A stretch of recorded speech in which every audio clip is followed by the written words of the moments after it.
Olá, bem-vindos ao nosso canal que busca fomentar conhecimento, debate, sem a pretensão de esgotar o tema.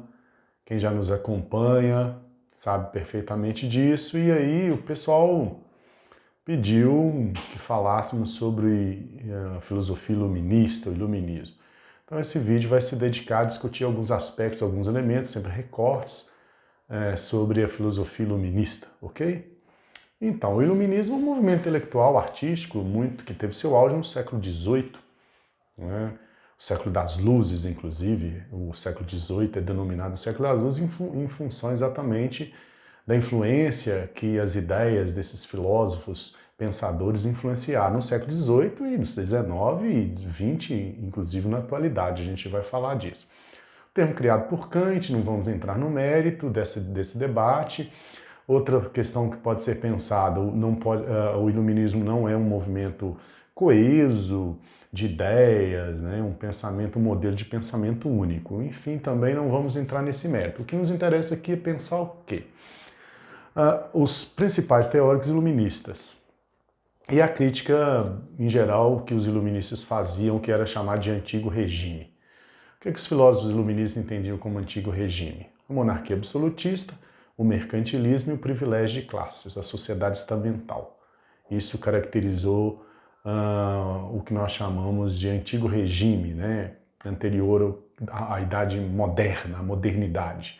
Então os filósofos iluministas combatem essa estrutura chamada de antigo regime dentro desses três elementos aí, o rei tendo poder absoluto, o Estado intervindo nas atividades econômicas e a posição dos indivíduos é uma posição dada pelo nascimento. Os iluministas também denominaram o período medieval como Idade das Trevas, é um anacronismo, é um equívoco, né?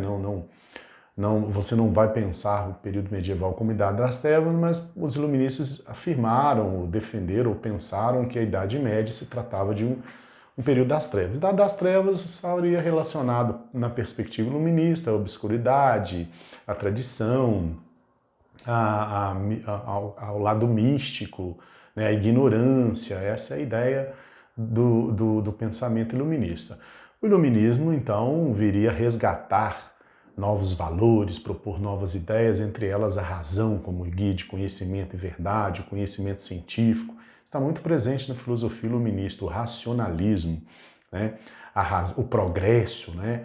Era importante para os iluministas, na perspectiva iluminista, superar aquele atraso e conquistar o progresso, a felicidade. Isso, em linhas gerais, é a filosofia iluminista. Especificamente no que se refere aos principais pensadores, nós temos o John Locke, o Direitos Inalienáveis, os Direitos Naturais, um pensador inglês muito importante no contexto da Revolução Inglesa e da Revolução Americana, no que se refere a essa ideia de direitos naturais. O que seriam os direitos naturais na perspectiva de Locke? Seria a vida, a liberdade, a felicidade, a propriedade. Isso está em Locke, né? O John Locke, inclusive, vai dizer que a função do Estado será garantir a propriedade privada. É um liberal, né, na perspectiva econômica, na perspectiva de que a propriedade privada deveria ser a felicidade e os direitos inalienáveis deveriam, o Estado deveria garantir esses direitos, ok?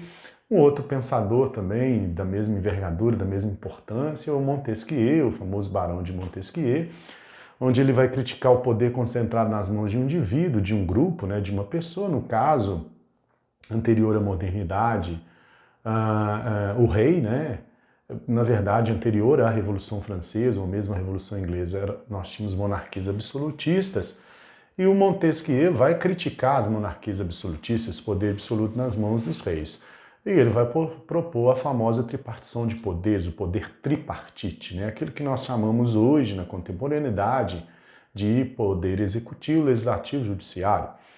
É um poder que faça as leis, outro que julgue e outro que execute as leis. É o Montesquieu. Então nós temos o John Locke, nós temos o Montesquieu, um outro também pensador de tamanha importância, o Adam Smith, também um teórico inglês, economista, conhecido como o pai do liberalismo econômico. Ele vai defender que a riqueza da nação é o trabalho, que a economia não pode ter interferência do Estado, porque a economia tem suas regras, né, suas leis, como livre concorrência, livre mercado, livre iniciativa, né? Está muito presente no pensamento econômico do Adam Smith, esse teórico inglês, ok? O outro teórico também, o Rousseau, Jean-Jacques Rousseau, quando ele vai dizer do contrato social dele, quando ele vai defender que o povo, né, institui governos e o povo pode destituir governos. O poder é a vontade geral expressa pelo povo, né? Então você tem isso aí importante no que se refere ao Rousseau. O poder pertence ao povo, não ao Estado, né? O Estado só seria legítimo se as leis emanassem do povo, de acordo com a vontade geral. Então percebam vocês, e temos o Voltaire também, um defensor extremado da liberdade de expressão, da liberdade de opinião. Percebam vocês que essas ideias, elas perpassam o nosso cotidiano, né? Nós vivemos aí pautados, pelo menos, acredito eu, a grande maioria, de maneira sensata, defende a liberdade de expressão, defende, né, a democracia, a vontade popular, e isso é a filosofia iluminista. Olha a importância do iluminismo na contemporaneidade, na atualidade, né, da sociedade que vivemos. Essas ideias, elas não ficaram apenas no campo da teoria das ideias, né, mas você pensar alguns processos revolucionários, eu vou citar alguns mais, talvez, significativos, enfim, a Revolução Francesa, a Revolução Americana, esses processos, a própria Inconfidência Mineira aqui nas nossas Minas Gerais, né, quando você ler na bandeira do estado de Minas Gerais a liberdade, mesmo que seja tarde, uma influência iluminista, né? Porque grande parte dos intelectuais brasileiros naquele momento, colonos, na verdade, porque você não tem Brasil ainda, estudaram na Europa, em Coimbra, estavam influenciados, imbuídos por esses valores iluministas.